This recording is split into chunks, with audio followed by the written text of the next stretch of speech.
सुधा समाधान।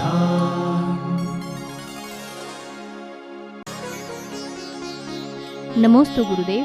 आज समाज जातियों के आधार पर बंटता जा रहा है, इसमें किसका दोष है? ये जातियों का बंटवारा किया तुम्हारी सरकार ने, सवर्ण और अवर्ण को बना करके। हमारे धर्म में कोई जाति नहीं, किसी धर्म में जातियों का उल्लेख नहीं। जैन धर्म में तो जाति नाम की कोई चीज ही, शब्द ही नहीं आया है। जैन दर्शन तो ये कहता है कि आचरण का धर्म है, इसलिए क्षत्रिय, वैश्य, शूद्र आदि सब धर्म के अधिकारी थे।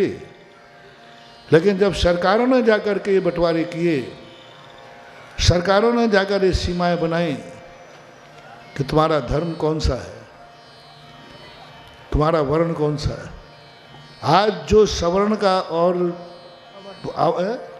जो जो जो आदि भेद करते हैं, ये किसने किए? सरकार ने किए। ऊंच को ऊंच और नीच को निम्न स्तर दोनों को क्यों भेद किए? हमारी मानव जाति एक थी, हमें एक ही रहने देना चाहिए था। जब किसी भी मानसिक विकृति को कानून की सील लग जाती है तो वह विकृति भी संस्कृति बन जाती है। मानव में भेद करना विकृति थी, मानव में भेद करना विकृति थी, लेकिन सरकार ने उस विकृति को और बढ़ावा देकर एक ऐसी सील लगा दी कि वो आज संस्कृति बन गई। और जब विकृति संस्कृति बनती है तो फिर उसका अंत कहाँ होता है ये कह नहीं सकते। जैन दर्शन ने चांडाल की भी जय जयकार की है। जैन शास्त्रों में जैनी कौन? चांडाल भी जैनी था, धीवर भी जैनी था, मातंग भी जैनी था। जैन धर्म को उसने पालन किया था। लेकिन वर्तमान परिवेश, राजनीतियों ने जातियों का बंटवारा कर दिया। आज टिकट बांटे जाते जातियों के आधार पर, आज वोट डलती हैं जातियों के आधार पर। आज नेता हमेशा दलील देते हैं कि हम तुम्हारी जाति हैं, कम से कम तुम तो मुझे वोट दो। ये भेद कहाँ से शुरू होते हैं? धर्म कभी किसी में भेद नहीं डालता। धर्म का एक ही सिद्धांत है, सुखी रहो, सुखी करो। सब धर्म का एक है। ये जो बंटवारे किए गए हैं, आचरण के कारण बंटवारे हुए, विचारों के कारण कम। आचार संहिता बदल गई, और आचार संहिता जब बदलती है तो फिर तो बंटवारा करना ही पड़ता है। आचार और विचारों में अंतर आता है तो भाई भाई को भी अलग होना पड़ता है। आचार और विचारों में अंतर आता है तो बाप बेटे में भी न्यारक न्यारा होता है। वो तो एक घर था, वो तो एक खून था, फिर बंटवारा क्यों हुआ? एक परिवार, एक खून था, बाप बेटे थे, भाई भाई थे, बंटवारा क्यों हुआ? क्या कारण था? कहीं ना कहीं विचारों में, कहीं ना कहीं आचार में। बंटवारा धर्म नहीं करता, बंटवारा बाप नहीं करता, बंटवारा बेटा नहीं करता। बंटवारा करने वाला होता है आचार और विचार की संक्रांति। आचार और विचारों में अंतर आता है, बाप बेटे अलग हो जाते, भाई भाई अलग हो जाते, और इतने बुरी तरह अलग होते हैं कि बाप बेटे पर केस करता है, बेटा बाप पे केस करता है। इस बंटवारे को कैसे रोका जाए और कब रुकेगा ये, और कैसे रुकेगा? यही तो हमारा प्रश्न है। कैसे रुकेगा बाप बेटे का बंटवारा? यहाँ तो इतनी बड़ा अरबों की जनता है हमारे धर्म के बंटवारे को। तुम एक बाप और बेटे के बंटवारे को आज तक कोई रोक पाया क्या? ना आज तक रुका है, ना रुक रहा है, और ना कभी रुकेगा। क्योंकि विचारों में और आचार में परिवर्तन आएगा, बंटवारा के अलावा कोई दूसरा रास्ता रहेगा ही नहीं। कितना भी प्रयास करना, आप ग्रस्त हैं। कितना समझाते हैं आप दोनों भाइयों को, कितना आप उनको समझाते हैं, रोते हैं, गाते हैं, अंत में फैसला क्या करते हो? जब दोनों के विचार नहीं मिलते तो पिताजी क्या करेंगे? विचार होना, उसके अलावा दूसरा रास्ता है ही नहीं। बस यही हुआ। जब विचार और आचार में विपरीतता आई तो हमारे महान आत्माओं ने एक ही कहा भैया तुम अलग मंदिर बना लो, हम अलग बना लेते हैं। अब एक साथ रहने में अशांति है, अलग अलग रहने में शांति है। तो हमें शांति चाहिए, चाहे एक साथ रहने में हो चाहे अलग अलग रहने में हो। यही सूत्र आपके घर में है और यही सूत्र हमारे धर्म में है। नमोस्तु गुरुदेव। हमारा कल और समस्याओं का हल, पुरुषार्थ का फल परमात्मा की कृपा पर निर्भर है। हम ऐसा क्या करें कि भगवान की कृपा हम पर बनी रहे? भगवान के भरोसे तो कुछ है नहीं। भगवान तो एक वो प्रमाणिक व्यक्ति हैं जो हमारी कॉपी को जांच लेते हैं कि हमारी ज़िंदगी सही चल रही या गलत चल रही है। लिखना हमारे लिए है, मात्र वो इतने प्रमाणिक व्यक्ति हैं कि हमारे सही और गलत का निर्णय कर देते हैं। उनकी कृपा कुछ भी नहीं है। काफ़ी जांचने वाला कृपा नहीं करता, वो तो काफ़ी जांचता है कि तुमने सही लिखा या गलत लिखा। कृपा वहाँ होती ही नहीं। जैन दर्शन स्पष्ट कहता है भगवान की कृपा ऐसी भक्ति में बोलने में आता है, आना चाहिए। लेकिन सत्य यह है कि भगवान मात्र एक प्रमाणिक व्यक्ति है जो हमारे स्वरूप को, हमारी नीयत को सत्य और असत्य का विभाजन करता है, यह सही है और यह गलत है। जैसे रास्ते पर चलने वाला व्यक्ति चलता है, माइल स्टोन बताता है कि रास्ता कहाँ जा रहा है। वो ना तो चलाता है ना स्वयं चलता है, लेकिन रास्ते का जरूर निर्णय करता है कि यह रास्ता फलाने स्थान पर जाता है। ऐसा ही जैन दर्शन के अनुसार परमात्मा होता है। कौन सा रास्ता कहाँ जाता है, कौन से परिणाम से क्या कर्मबंध होता है, उसका वह मात्र एक शिक्षा देता है, दिशा देता है। दशा तो हमारी खुद की होती है। नमोस्तु गुरुदेव। जो लोग सपरिवार तीर्थ क्षेत्र में जाकर समय बिताते हैं तो उनको इसका क्या लाभ होता है? बहुत बार मैं कहा करता हूँ कि तुम संसार में जन्मे हो, संसार में रहते हो, गृहस्थ हो, गृहस्थी चलाते हो, कोई बात नहीं। लेकिन सम्यक दृष्टि जीव जो होता है वो कर्म के साथ धर्म को नहीं छोड़ता, कर्म को भी नहीं छोड़ता, लेकिन कर्म को ऐसा धर्म का आकार देता है कि लोग कर्म भूल जाते हैं और उसको कहते हैं ये धर्मात्मा है। संसार के कार्य करते हुए भी आगम में उसे कहा कादे में है ममल है, जल से भिन्न कमल है। अरे समझ संसार के कार्य करता हुआ कैसे सोना हो गया वो? जल से भिन्न कमल कैसे हो गया? ये सम्यक दृष्टि की एक बड़ी विशेषता है कि कीचड़ में होकर के उसने अपने आप को टाइटल सोने का पा लिया। कीचड़ में से निकला हुए कमल जिसके पैर कीचड़ में हैं, जड़ कीचड़ में हैं, लेकिन उसने मुख इतना सुंदर कर दिया कमल जल के ऊपर कि लोग उस जल की प्रशंसा करने लगे। कीचड़ में जन्मा, कीचड़ में रहा, कीचड़ में जिसके पैर हैं, फिर भी वो कमल कितना अच्छा, कितना पूजनीय, कितना शगुन बन गया। यही सम्यक दृष्टि करता है।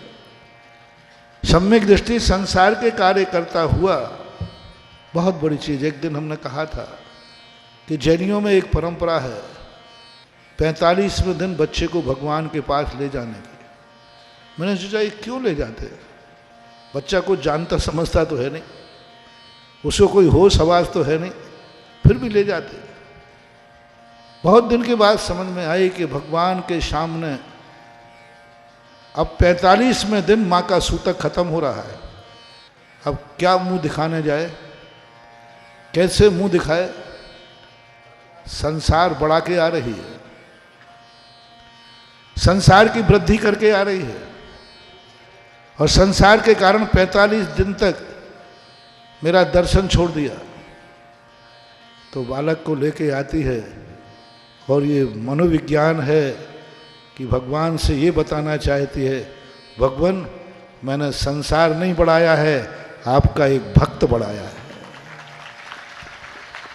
मैंने संसार नहीं बढ़ाया, एक जैनी बढ़ाया है। मैंने संसार नहीं बढ़ाया, एक नमोकार मंत्र पढ़ने वाला बढ़ाया है। मैंने एक संसार नहीं बढ़ाया है, एक आपके मार्ग को आगे बढ़ाने वाला एक मुनि बना, मुनि को जन्म दिया है। और वो 45वां दिन भगवान को साक्षी दी जाती है कि मैंने क्या पैदा किया है, भक्त पैदा किया। अब देख लिए, उसने कर्म को धर्म का पायजामा पहना दिया। और इसी प्रकार गृहस्थ, जितने बड़े बड़े गृहस्थ होते थे, चक्रवर्ती इतना बड़ा राज्य करता है, राज्य करते हुए भी वह धर्म का ऐसा पायजामा पहनाता है कि लोग उसे कहते नहीं, वो कहते जल से भिन्न कमल। क्या करता है? उसके यहाँ शादी विवाह होते हैं, कार्यक्रम होते हैं, लेकिन वो जिंदगी में एक बार ऐसा कार्यक्रम करता है, शादी के कार्यक्रम में 6 खंड के राजाओं को निमंत्रण देता है जब भी उनके यहाँ कोई कार्यक्रम होता है। लेकिन चक्रवर्ती एक ऐसा धार्मिक कार्य करता है कि 6 खंड के राजाओं को बुला के भगवान से कहता, भगवान मैंने राज्य ही नहीं किया है, देख लीजिए ये सब आपके भक्त होकर विधान में खड़े हुए हैं। जो अच्छे चक्रवर्ती होते हुए कल्पद्रुम विधान करते हैं, चक्रवर्ती की मुख्यता होती है कि भगवान मैंने जितने रिश्तेदार जोड़े हैं, ऐसे ही आप लोगों को जो जैनी हैं, कम से कम साल में एक बार, जितने बार तुम अपने घर में शादी विवाह में सब रिश्तेदारों को बुलाते हो, उसमें मुझे कोई ऐतराज नहीं है, वो आप करें। लेकिन साल में एक बार किसी ना किसी बहाने से सारे रिश्तेदारों को भगवान के दरवाजे जरूर बुलाना चाहिए। और भगवान का कार्य, शादी विवाह में बुलाओ, एक बार जरूर साल में एक बार सारे रिश्तेदार मिलकर के किसी तीर्थ क्षेत्र पर जाकर एक पूजा रचाएं जिसमें सारे रिश्तेदार बैठें और अंत में अर्घ चढ़ाते हुए कहें, भगवान मैंने ये जो ब्याई जी बनाए हैं ना, समधी बनाए हैं ना, कुंवर साहब बनाए हैं ना, ये मात मैंने संसारी नहीं बढ़ाया है, देखा मैंने आपके भक्त बनाए हैं, सब लोग अर्घ चढ़ा रहे हैं आपके लिए। एक बार करना, पूरे रिश्तेदारों को एक बार जरूर करना। हर जैनी के ये भारत में नियम हो जाए कि साल भर में एक बार हम धर्म के नाम से इकट्ठे होंगे। इसी परंपरा को चलाने के लिए मैंने असीमकालीन भक्तांबर चलाया है। असीमकालीन भक्तांबर जो मैंने सब क्षेत्रों पे इसलिए चलाया कि तुम साल में एक बार अपने पूरे परिवार और रिश्तेदारों के साथ इस बहाने आकर के और भगवान को भी दिखाओ, भगवान ये संसार ही नहीं है, इतना बड़ा मेरा परिवार आपका भक्त भी है और हमने भक्त बनाए हैं। रिश्तेदार नहीं होते तो मैं अकेला आता, आज इतनों को लेके आया। हर व्यक्ति को ये नियम करना है। असीमकालीन भक्तांबर इसलिए मैंने साल भर में एक बार रखा।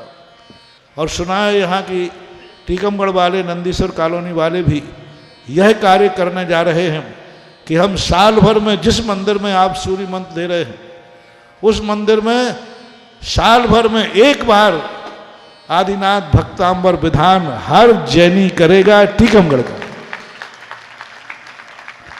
पूरे परिवार के साथ, पूरे परिवार के साथ। ये बहुत बड़ी परंपरा तुम्हें देके जा रहा हूं। यदि ये आपने कर लिया तो आपने संसार नहीं बढ़ाया है, आपने उसके साथ धर्म बढ़ाया है। तो संसार के कर्म पर धर्म का अचार डाल देने से वो लगने लग जाता है कि कर्म नहीं, ये भी धर्म ही है। तो कर्म को धर्म का रूप देने के लिए ये परंपराएं हमने बनाई थी और हमने सोचा भी था। और टीकमगढ़ में यदि ये होता है कि 365 घर ऐसे हो जाए, कम से कम 3000 साढ़े 3000 घर हैं, ये तो 300 ही घर है। मेरा तो भाव है कि जितने घर हैं 35,000 साढ़े 3000 घर हैं, प्रत्येक घर साल में एक बार अपने आराध्य मंदिर में एक विधान पूरे परिवार और रिश्तेदारों के साथ करें। और यहाँ नहीं कर सकते, तीर्थ क्षेत्रों के लिए हमने ये व्यवस्था बनाई, तीर्थ में एक बार। ये तो हर साल की बात मैंने कही, फर्स्ट एंड फर्स्ट। यदि ये न कर पाओ तो एक तो मैं अपने भक्तों को उपदेश ही नहीं आदेश देने की बात कह सकता हूं कि मरने के पहले एक जरूर विधान करना जिसमें जितने रिश्तेदार हैं उन सबको बुलाना। एक बार तुमने सब रिश्तेदारों को बार बार बुलाया होगा और जो नहीं आए होंगे उनको उल्हायना भी दिया होगा, उनको कहा भी होगा कि भाई आप नहीं आए, आपने बुराई भी मानी होगी, साहब नहीं आओगे तो बुरा मान जाएंगे। एक बार जिंदगी में मरने के पहले हर व्यक्ति को प्रत्येक रिश्तेदार को बुलाना है। कोई रिश्तेदार आने को मना करे कि साहब मेरे पास टाइम है, मैं विधान में नहीं आ पाऊंगा, तो उनसे कहना यदि घर में शादी विवाह होता तो आते, बोले उसमें तो आते, तो उसमें मत आना, इसमें जरूर आना। और कोई ये कहे कि नहीं साहब मैं शादी विवाह भी होती तो नहीं आ पाता, तो फिर अंतिम एक शस्त्र अपनाना ना अपने रिश्तेदार को, यदि मैं मर जाऊं फिर तो बैठने आओगे, तो वो कहेगा फिर तो आना ही पड़ेगा।